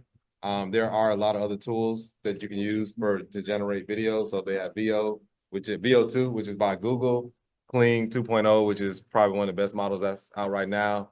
Higgsfield, which you can do a lot of really cool VFX with that platform. Oops, sorry about that. So yeah, VO2 by Google. That's an amazing platform. Kling 2.0, Luma Labs, which is their program is called Dream Machine. It's a phenomenal program. Sora by OpenAI. Yeah, Higgsfield is really amazing too. That's a fairly new platform as well that allows you to do a lot of like VFX. Yep. All right. So a couple of presenters tonight have talked about AI and humor. How good is AI at, creating humor, judging humor? Because that seems like a very human thing. Right. And it seems like it'd be a miracle if AI could actually write stuff that's funny. Okay, so it can write jokes, and I don't know if they're like the best jokes in the world. I think the best way to use it is if you already have some material. Maybe we can pull up. Can we pull up like ChatGPT? You have a ChatGPT account? Pull up a Family Guy joke. Okay, all right, we'll do that. But yeah, so what I found is because I do stand-up comedy, so I'll take maybe a premise for a joke and then I'll try to rework it like that. So if you just go, hey, make me a funny bit, or I don't know, try to make it actually to make something funny, it's going to give you very generic kind of like dad jokes, which could be funny in themselves.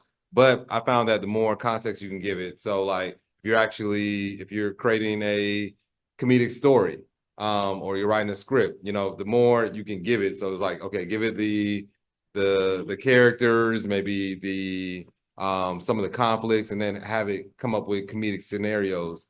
That's a better way to use it, So very similar to how you would kind of work in a writer's room, where you give it a little bit of context and like, hey, listen, I'm thinking about a bit about a man that works at a gas station and he gets attacked by a gorilla, right? So then you can maybe come up with, hey, list 10 interesting or 10 things that 10 ways we may beat the gorilla in a comedic way. And then they're like, oh, you threw bananas at the gorilla. In fact, let's pull that up. So is it using Bing? Okay, there's somebody. Okay. Uh-oh.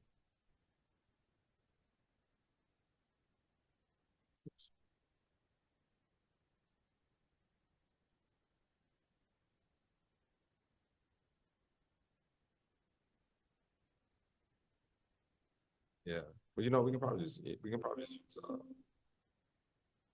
Gemini.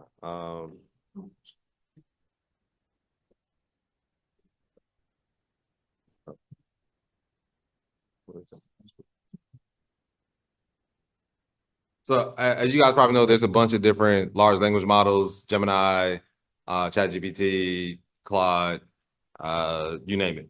So like if I was kind of thinking about maybe creating something comedic, I might say like, okay, let me see, create a let me say outline for a comedy set about what do you want a comedy set about? AI. AI, okay. No, the gorilla in the gas station. Oh, we want to do the gorilla in the gas station? All right. So this is what it just gave just now. I mean, I don't use Gemini that much. I've used it a little bit for coding, but so right now start with a topical news story about recent development. Introduce yourself. So section 1, dumb AI, highlights examples of AI being hilarious. Section 2 is about it taking over, AI relationships. So it actually didn't really give any shows. So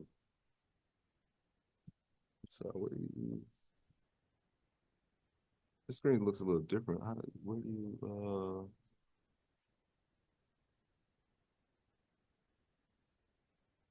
I'm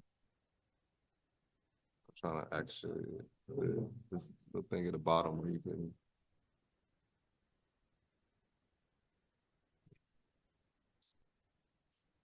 Okay. No, where you can like,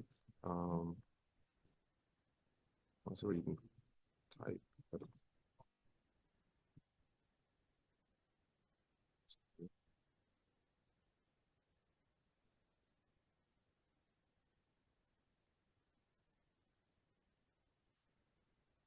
Yeah. Okay, there you go. Yeah, but where do you add the text at? And change it to,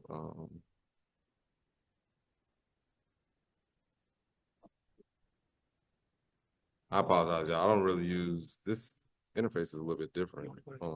Could I ask, the Yeah. outline was a phenomenal start. It gave all kinds of ideas and stuff. So what would Yeah. you do? Where would your next step be?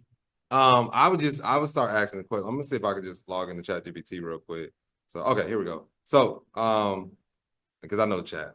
So let's say we'll start out with just saying like, okay, create a stand-up comedy routine about yeah, fighting a gorilla. Oh, well, you know what? So you guys know about the whole thing that's happening right now, the 100 people versus okay. So so let's just have it create some jokes around that, because I think routine about 100 men fighting a gorilla. Okay. So I like ChatGPT a little bit better because you guys can see like y'all saw, and then I think this is good because you guys saw Gemini's output, and then you can kind of see what ChatGPT their output looks like. So so this is actually a little bit different. This is going in, let's get real, yada yada yada. So one of the things I would do just to start out, you know, is giving you some jokes and whatnot. I would add a persona to it. So I'll be like, adopt the persona. Who's there? Who's name out of favorite comedian? Anybody got who's that? Girl, okay. Add the persona of Chris Rock and revise these jokes. Okay. So just so you guys can kind of see a little bit, we got the opening was first off, who's organizes? Is there a Google Calendar invite like event 3 p.m. Silverback Gorilla, time 3 p.m. location, and what kind of guys are signing up for this? You know, 60 of the 100 are just going to film it on TikTok. So there's nuggets in there to like kind of start out, you know. So if you're a comedic writer, you have at least some things you can kind of draw from, right? But now we're gonna add the Chris Rock persona and just see what. So it says, all right, let's flip this Chris Rock mode. He's high energy, fast paced, and sharp rhythm, signature blend of outrage and truth. So opening, set the scene. Man, I was online the other day and I saw some fools talking about what if 100 men fought one gorilla? One gorilla, not 10 gorillas, not a baby gorilla, one big ass King Kong silverback monster. Okay, I mean, you got a little bit of that. So, so yeah, so as you can see, if you're creating humor, that'll be one of the first ways I start, right? So adopting a persona, you can assign it, you know, whether it be a comedian or comedic writer, or, you know, if you're writing scripts, you assign it a persona of a, you know, award-winning, Oscar-winning writer or whatnot. And then, you know, that's kind of your starting point, right? So, I mean, this is decent, right? For AI. I think, let's see what the closing was. The closing is, so what's the moral of the story? Don't fight a gorilla. Don't even look at a gorilla. You want to prove you're tough? Go fight a toddler on a sugar high. Fight the IRS. Just don't fight a damn gorilla. So, is that like Chris Rock? I mean, it's Chris Rock-ish, right? And then let's see if we did let's see, adopt the Persona. Okay, that's a good one. Yeah, that should be completely different.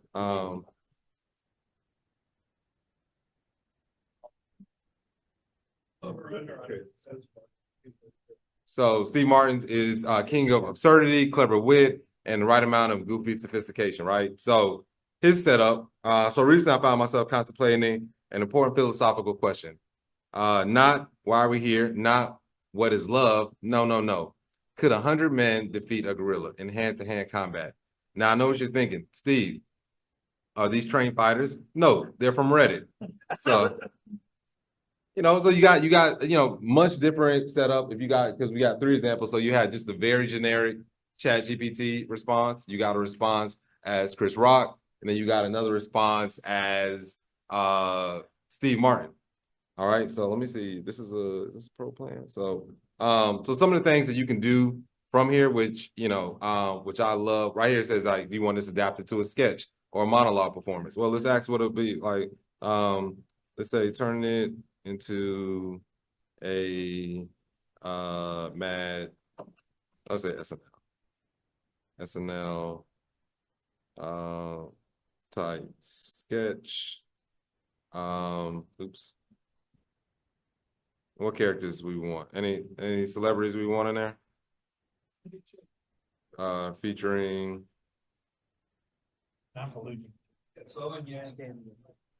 Chevy Chase and how was it? Bowen. How you spell it? Bowen. W-E-N. Yang? Yeah.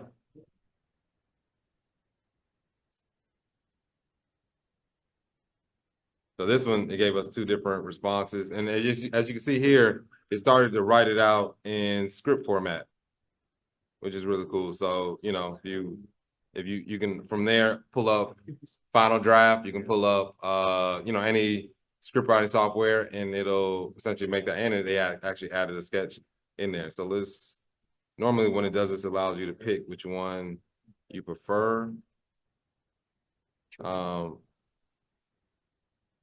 Well, let's just see what this. So it said the setting it has an opening shot, and again it uses the script format. So you have interior, command room, and then Chevy stands at a podium in a lab coat. Behind him, a large screen says Operation Gorilla Smackdown. He's shuffling papers and he clearly hasn't read.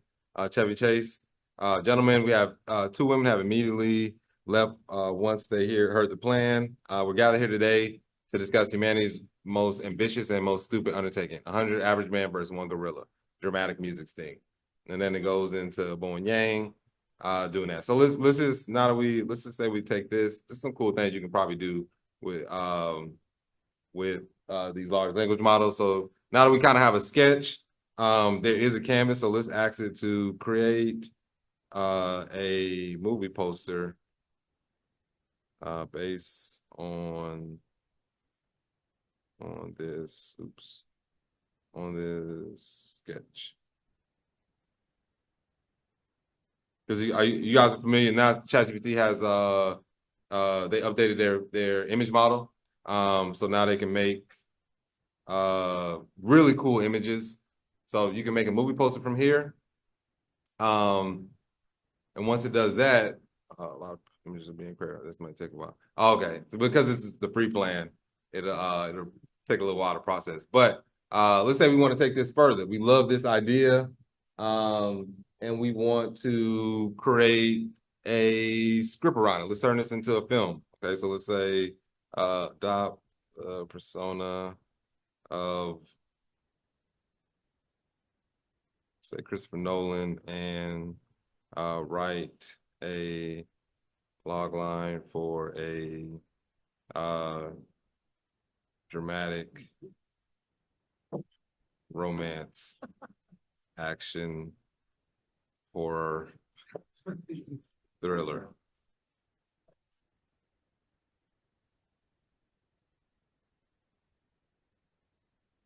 So you come here, now we have Christopher Nolan. I told us adopt the persona of Christopher Nolan to create a log line for a dramatic romance action horror thriller, right? So it says, in a fractured timeline where reality folds upon itself, a haunted intelligence agent and a grieving physicists fall in love while trying to prevent a multidimensional entity born out of their own trauma from collapsing time, identity, and the concept of love itself. Right? So, yeah, and then it's like, I don't see it mentioned. I was like, where is the gorilla? Because I thought this was about the gorilla. They come up with the title by itself? Yeah, yeah. And you can change the title. You can pretty much like any, one thing I really love about these large language models, like it's literally like you almost are taking like almost like a manager or like an executive point of view. So like you're just interacting with it. So like it just came up with, I told it like, hey, where's the gorilla? So it's like, the gorilla, Operations Gorilla Smackdown. The gorilla is both everywhere and nowhere, similar to the version of T-Rex in Jurassic Park. So I want to say like revise this script. And I would say create a synopsis and pitch deck.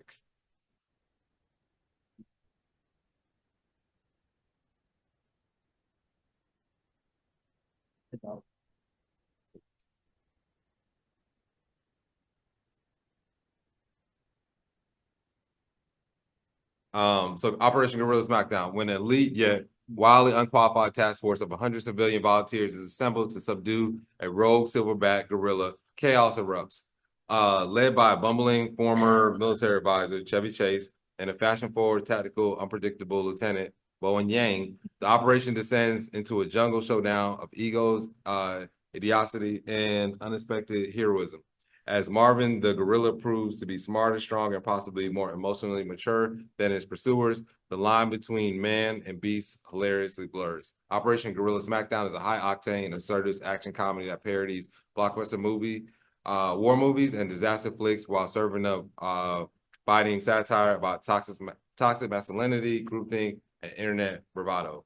So then it gave a breakdown of the pitch deck. So, you can open up Canva and you can take all these items in here and create a pitch deck. It has characters, it has the themes, the visual highlights, your target audience, comparable titles, director statement. So as you got that, you can now take this into, say you wanted to create visuals for this, so you want to make a trailer. So now you can come in here and be like, create I would say, turn this into a, oh man, hold on, turn this into a 1 minute, oh snap, 1 minute movie trailer.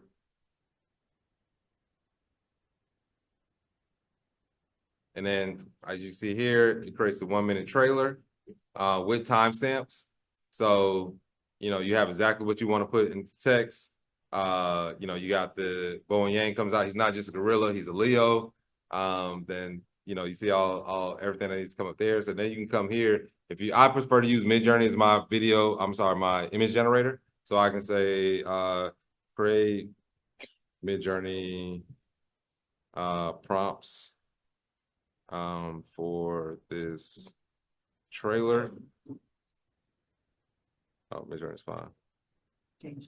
Is everybody familiar with Midjourney? Or is anybody not familiar with Midjourney? Okay, so Midjourney is like the best image generator. That's how. Do you have a Midjourney account? Okay, I can pull up. I'll show. Oh, it's open already. Here. This one. No, that's wrong with it. Run it. Just do another. Okay. Okay.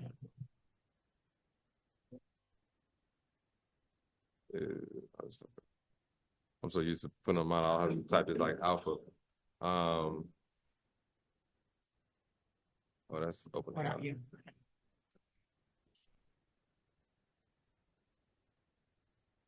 You just sign in. Google over. That's not when you Okay.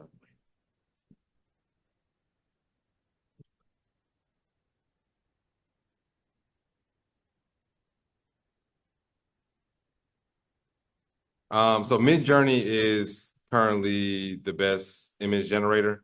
Most people that make AI films are using Midjourney. It's pretty amazing. So I can show you guys. Yeah, it's called Midjourney.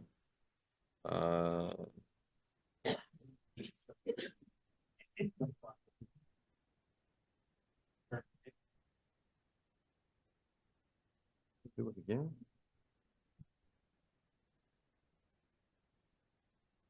Okay. So this is the explore page on Midjourney, so you can see all the different images that people have made. Is that cowboy? Huh? Yeah, they're really cool. And then like you click on these, you can actually see the prompts that they did as well. So it's pretty cool. Like Midjourney's pretty amazing. And again, the quality is top notch. So yeah, this is my account, so you guys can see. I was working on a trailer inspired by the movie Sinners. So these are like some of the images that I've been making. I have a question. But let's take this prompt real quick, and I can show you guys how to move. Okay, so it made this Midjourney prompt. So two things we want to change real quick. So let's tell it change the aspect ratio, change I'll say add -s.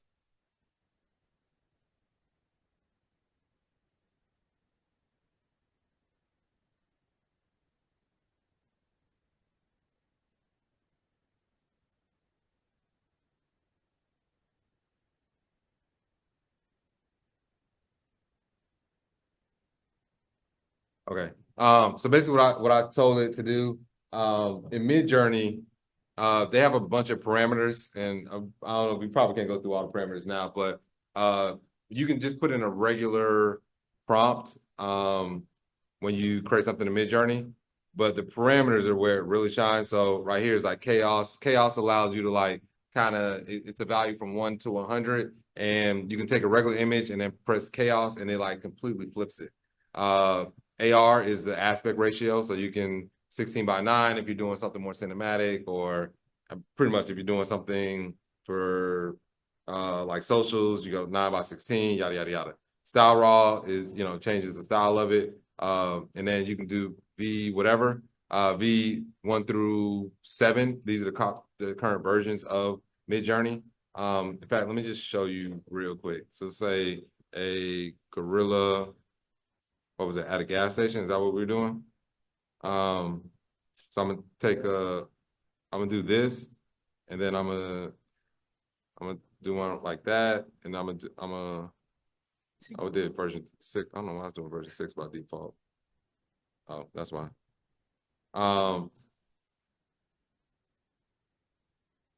Wow, that's pretty fast. Okay, so as you guys can see, this is the gorilla. This is just without anything added to it. So if I added C, which stands for chaos, and I'm gonna add 66, and again, the numbers go from 1 to 100. So the higher the value, the more chaotic it gets. The lower the value, the more it'll probably stay standard.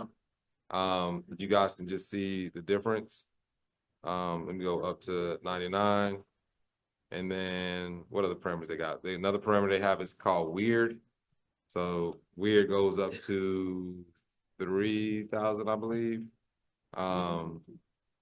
Just so you guys can kind of see some of the different, and then you can combine it. So you can go weird plus chaotic plus chaos. But as you guys can see the difference. So this is all version 6.1, which is the version they have right before they dropped version 7. This is version 7. You can see the quality is amazing. Right? Now, this is me adding chaos. This is chaos 99. Now it adds a gas station. I don't know why, but a gorilla in the gas. Well, I don't know where he's at, but this looks like something out of like King Kong or Jurassic Park. It kind of looks like Jurassic Park. This is me adding weird to it. So weird it does what it says. It makes it weird. But again, that value goes up to 3,000. So much different images, right? Now this is me adding weird plus chaos. So, you know, with Midjourney, you can play around. I mean, it's really, you're only limited by your imagination and what you can create. But I digress. Let's get these. Let me just throw these in there real quick so we can just Can I throw in a question about Yes. picking locations and set design? Can you use this as a tool? Absolutely, absolutely. So I don't know why I was trying to tell me to process the image. Hold on 1 second. Okay. Let me.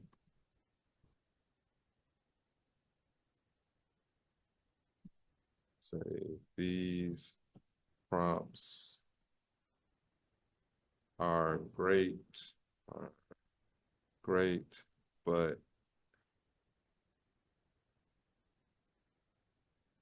okay. Okay, so what I did was I just told it to kind of just change the prompt. I changed the aspect ratio. You do that to kind of just save time. So instead of like having to add these things one by one, I'll just do that. So I can copy this, take it to Midjourney. So I do a lot of like AI hackathons, film hackathons, and What is that? AI film hackathons are essentially their 48-hour, sometimes 1 day festivals where people get together and they make a project. So essentially like 48-hour film festivals, if you've heard familiar with that. So, but instead of that, that's actually where me and Robin met at MIT. You're all crazy. Yeah, so they'll get a group like this together, maybe 100 people, and then you break off into groups of 4, and then you spend 2 days creating a project.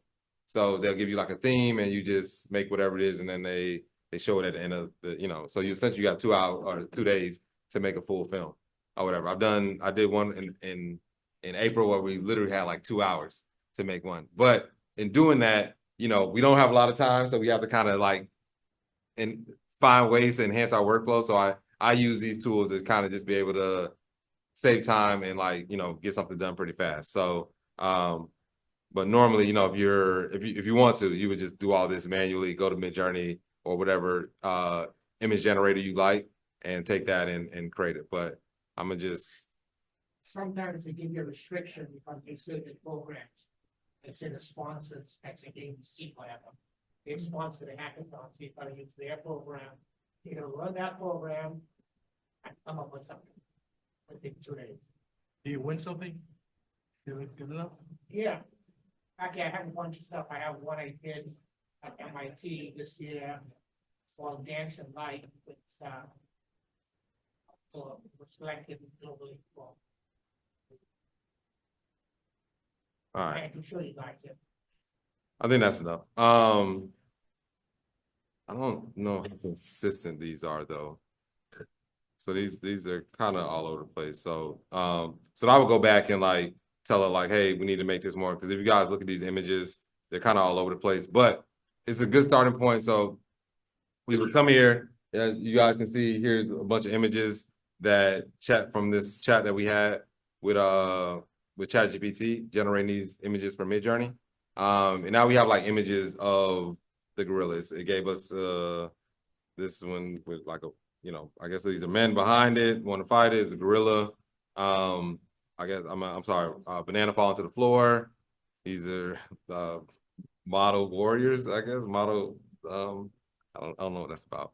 But as you can see, like we probably want to keep it. If I was making a film, I wouldn't keep these because each one is like a different style. So you essentially want to keep some consistency. This would be a great shot right here to put in a video generator because it's already some motion going on.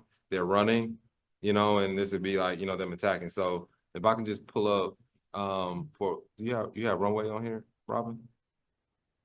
I was going to animate one of these images of runway. Yeah, one of these. Oh, okay.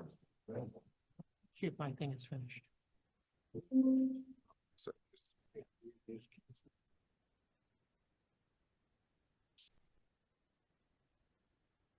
yeah, it's finished. Yeah, it's moving. So this is the one I was doing before with Major Tom. It's finished now, so you can see it.